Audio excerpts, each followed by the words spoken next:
சுற்றாடல் மற்றும் மாண்புமிகு தம்மிக பட்டபேந்தி அவர்களை இன்றைய தினம் கேட்பதற்காக இலங்கையின் வடக்கு மாகாணத்தின் பெருநிலப்பரப்பாக உள்ள மன்னார் மாவட்டத்தின் மன்னார் நகரம் அதன் பௌதீக வரலாறு, கல்வி, சுற்றுலா மற்றும் பொருளாதார முக்கியத்துவம் வாய்ந்த முக்கியமான நகரமாகும். 1,63,096 மக்கள் தொகையை கொண்ட பல கல்வி நிறுவனங்கள், மாவட்ட செயலகம், நீதிமன்றம், மாவட்ட வைத்தியசாலை, நகரசபை, பிரதேச சபைகள் என பல நிறுவன கட்டமைப்புகளை கொண்ட நகரமாகும். கடல்வள அதிகரிப்புகள், வர்த்தக நடவடிக்கைகள், நெற்செய்கை மற்றும் கால்நடை வளர்ப்பு என தொழில்துறை ரீதியாக வளர்ச்சி கண்டு வரும் நகரமாக மன்னார் பெருநகரம் அமைந்துள்ளது. இந்த நகரப்பகுதி மற்றும் மாவட்டம் வாழ் மக்களின் நலன் கருதி அரசினால் மக்களுக்காக மேற்கொள்ளப்படும் குடிநீர் வழங்கல், சுகாதார பிரச்சினைகளை தீர்ப்பதற்கு புதிய நீர் சுத்திகரிப்பு நிலையங்கள், கழிவு நீர் தரமேற்றல் போன்றவற்றில் அக்கறை கொண்டு ஆசிய அபிவிருத்தி வங்கி 69 மில்லியன் ரூபாய் வழங்க, நகரசபை 8 மில்லியன் ரூபாய் செலவிட்டு மொத்தம் 77 மில்லியன் ரூபாய் செலவில் மன்னார் பகுதியில் சுகாதார மற்றும் கழிவுநீர் முகாமைத்துவத்தை மேம்படுத்தும் திட்டம் tri zone urban water and sanitation project தேசிய நீர் வடிகால் அமைப்பு சபையால் செயற்படுத்தப்பட்டது. மக்களின் தேவை மற்றும் விலங்கினங்களுக்கு ஏற்படக்கூடிய பாதிப்புகள், சூழலை மேம்படுத்துவதற்கான நிலைபேறான வழிகள் ஆய்வு செய்யப்பட்டு இத்திட்டம் 2012ஆம் ஆண்டு தொடங்கப்பட்டு 2015ஆம் ஆண்டு மார்ச் 30ஆம் தேதி மன்னார் நகரசபைக்கு கையளிக்கப்பட்டு 2016ஆம் ஆண்டு வரை சீராக இயங்கி வந்தது. மன்னார் மலக்கழிவகற்றல் சுத்திகரிப்பு நிலைய திட்டத்தை தொடங்குவதற்கு முன் விரிவான ஆரம்ப சுற்றுச்சூழல் ஆய்வு இனிஷியல் என்விரான்மெண்டல் எக்ஸாமினேஷன் மேற்கொள்ளப்பட்டது. இத்திட்டத்திற்கான இடம் தொடர்பில் பல இடங்கள் பரிசீலனைக்கு உட்படுத்தப்பட்டு பின்னர் மாந்தை மேற்கு பிரதேச சபைக்கு உட்பட்ட மளிகை திடல் கிராம அதிகாரி பிரிவில் குறித்த திட்டத்துக்கான இடம் தெரிவு செய்யப்பட்டது. மாவட்ட செயலாளரின் அனுமதியுடன் பிரதேச செயலாளர் திட்டத்துக்கான தெரிவு செய்யப்பட்ட நிலப்பகுதியை தேசிய நீர்வளங்கள் வடிகால் அமைப்பு சபைக்கு ஒப்படைத்தார். இதன் ஆரம்ப சுற்றுச்சூழல் அறிக்கை 2012ஆம் ஆண்டிலிருந்து பொதுமக்கள் பார்வைக்கு கிடைக்கக்கூடியதாக ஏற்பாடு செய்யப்பட்டுள்ளது. இவ்வாய்வானது இத்திட்டத்தால் ஏற்படும் சுற்றுச்சூழல் பாதிப்புகளை மதிப்பீடு செய்து அவற்றை குறைப்பதற்கான பரிந்துரைகளையும் வழங்கியது. மேலும் பாதிப்பு தடுப்பு நடவடிக்கைகளை நடைமுறைப்படுத்துவதை மற்றும் கண்காணிப்பதற்கான சுற்றுச்சூழல் முகாமைத்துவ திட்டமும் என்விரான்மெண்டல் மேனேஜ்மெண்ட் பிளான் இதில் அடங்கியுள்ளது. இத்திட்டத்திற்கான மாற்று வழிகள் 3 பிரிவுகளின் கீழ் ஆய்வு செய்யப்பட்டன. 1. கழிவுநீர் அகற்றும் மாற்று முறைகள். 2. தெரிவு செய்யப்பட்ட முறைக்கான மாற்று தொழில்நுட்பங்கள் மற்றும் இடங்கள். 3. விரிவான ஆய்வுகளின் பின்னர் நீர்த்தாங்கி அடிப்படையிலான உயிரியல் சிகிச்சை பொண்ட் பேஸ்ட் பயோலஜிக்கல் ட்ரீட்மெண்ட் முறையே மிகச்சிறந்த தொழில்நுட்ப தேர்வாக நிர்ணயிக்கப்பட்டது. திட்டத்துக்கு மாற்று வழிகள் தொடர்பாக விரிவான ஆய்வுகள் மேற்கொள்ளப்பட்டன. மாற்று வழிகள் 3 முக்கிய வகைகளின் கீழ் மதிப்பீடு செய்யப்பட்டன. 1. மாற்று அகற்றும் முறைகள். 2. தேர்ந்தெடுக்கப்பட்ட முறையின் கீழ் உள்ள மாற்று தொழில்நுட்பங்கள். 3. மாற்று இடங்கள். கௌரவ சபாநாயகர்களே, முழுமையான மதிப்பீட்டின் பின்னர் நீர்த்தாங்கி அடிப்படையிலான உயிரியல் சுத்திகரிப்பு முறை pond based biological treatment of septage மிக பொருத்தமான தொழில்நுட்ப வாய்ப்பாக தேர்வு செய்யப்பட்டது.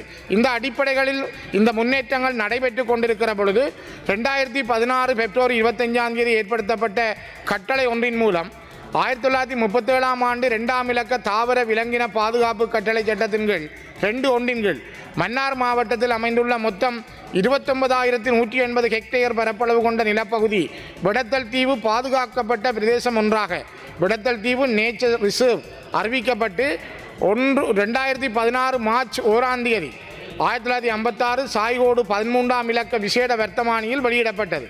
குறித்த சுத்திகரிப்பு நிலையம் நிறைவுற்று செயல்பாட்டுக்கு வந்த பின்னர் தான் இந்த நிலைமை ஏற்படுத்தப்பட்டது. 2023 அக்டோபர் 3ஆம் தேதி என்விரான்மெண்டல் ஃபவுண்டேஷன் என்ற அமைப்பானது இலங்கை மேன்முறையீட்டு நீதிமன்றத்தில் ஒரு மனுவை தாக்கல் செய்தது. அதில் பின்வருவன உட்படுத்தப்பட்ட பல நிவாரணங்கள் கோரப்பட்டன. 1. குறித்த இடத்தில் குப்பை மற்றும் கழிவுநீரை சேகரிப்பதை தடுக்க தடையீட்டு எழுத்தாணை பிறப்பிக்குமாறும். 2. குறித்த கழிவுநீர் சுத்திகரிப்பு நிலையம் செயல்படுவதை தடுக்க தடையீட்டு எழுத்தாணை பிறப்பிக்க கோரியும். 3. அந்த இடத்தில் குப்பை மற்றும் கழிவுநீரை சேகரிப்பதை உடனடியாக தடுக்க ஒரு இடைக்கால தடை கட்டளை பிறப்பிக்க கோரியும். குறித்த கழிவுநீர் சுத்திகரிப்பு நிலையம் செயல்படுவதை உடனடியாக தடுக்க ஒரு இடைக்கால தடை கட்டளை பிறப்பிக்க கோரியும் சொன்னார்கள். இந்த அடிப்படையில் கௌரவ சபாநாயகரே, கௌரவ அமைச்சரிடம் கேட்கிறேன், சிறப்பான நீர் சுத்திகரிப்பு சுகாதார மேம்பாட்டு திட்டம் என்ன அடிப்படையில் உள்நோக்கம் கொண்டு இடைநிறுத்தப்பட்டது? இத்திட்டத்தின் நன்மைகள் மன்னார் நகர மக்கள் அனுபவிக்க முடியாமல் தடுத்தவர்களின் நோக்கம் என்ன? இச்சுகாதார திட்டம் மீண்டும் வேகமாக சிறப்பாக செயல்பட அமைச்சர் தாங்கள் எடுக்கும் நடவடிக்கை பற்றி தெளிவுபடுத்த முடியுமா? 4வது, இத்திட்டத்தை தடுத்து நிறுத்தியவர்களின் நோக்கத்தை மீறி அமைச்சு மேற்கொண்டுள்ள நடவடிக்கைகள் என்ன என்பதை தெளிவுபடுத்த முடியுமா? ගරු නිවාස ඉදිකිරීම සහ ජල සම්පාදන අමාත්‍යතුමා ගරු අමාත්‍යතුමා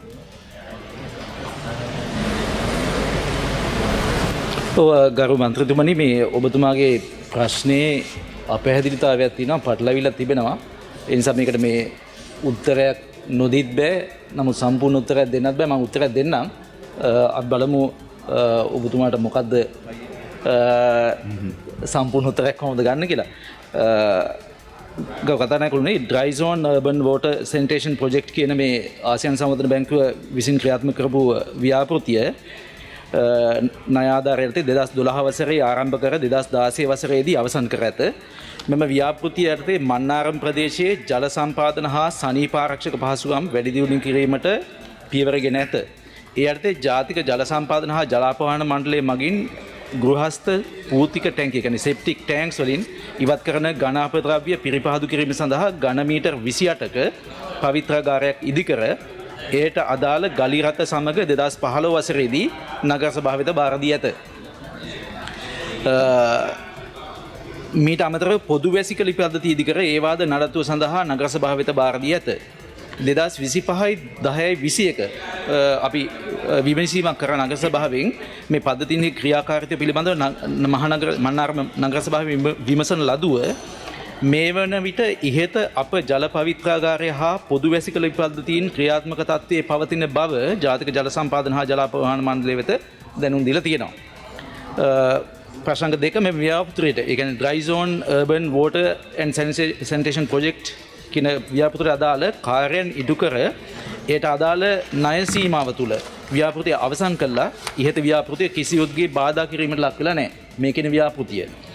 නමුත් මෙතන පටලවි තින්නේ ඔබතුමා අහන්නේ ඒ කියන්නේ නවත්තපු ව්‍යාපෘතියක් ගැන අහනෝනේ. ඇත්තටම මන්නාරම නගර සභාවෙන් අප ජල පද්ධතියට යාබදව මේ කියන ප්‍රොජෙක්ට් එකට යාබදව ඝන අපද්‍රව්‍ය කළමනාකරණ ව්‍යාපෘතියක් ඒ කියන්නේ solid waste management project එක පටන් ගන්න තියෙනවා. මේක තමයි නවත්තලා තියෙන්නේ. ඒ කියන්නේ මේ ජල සම්පාදන මණ්ඩලයෙන් ආරම්භ කරපු එකක් නෙවෙයි. ඔබතුමා කියන මේ නමෙන් තියෙන ව්‍යාපෘතිය නෙවෙයි.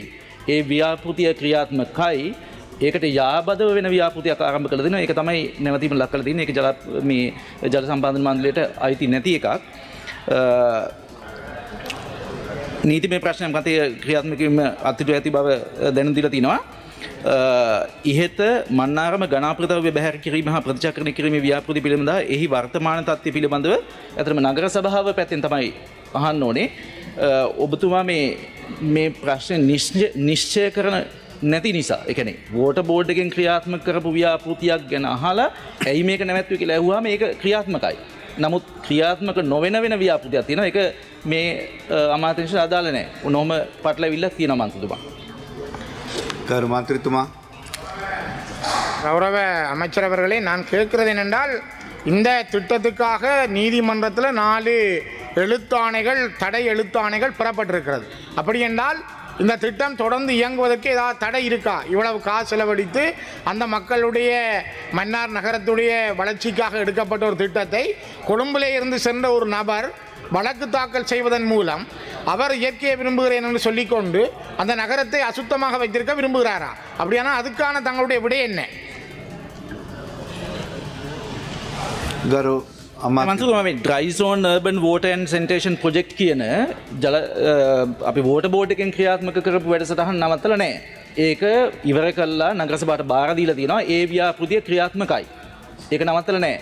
ඒ නිසා මේ ඒකයි මම කිව්වේ මේ ප්‍රශ්න අහන විදිය වැරද්දක් තියෙනවා. නමුත් එතන මොකක් හරි ව්‍යාපෘතියක් ආරම්භ කරපු නගර සභාවෙන් ආරම්භ කරපු ව්‍යාපෘතිය නවත්තලා තියෙනවා. ඒ නිසා මම හිතන්නේ මේක මේ වඩා සාධාරණයි. ඔබතුමා මේ නවත්තලා තියෙන ප්‍රොජෙක්ට් එකේ නම හරියට හොයාගෙන ඒ සම්බන්ධව මේ ප්‍රශ්නය ඇහුවනම් හරියට උත්තරයක් දෙන්න පුළුවන්. மேலதிக செய்திகளுக்காக எமது யூடியூப் தளத்தை சப்ஸ்கிரைப் செய்யுங்கள்.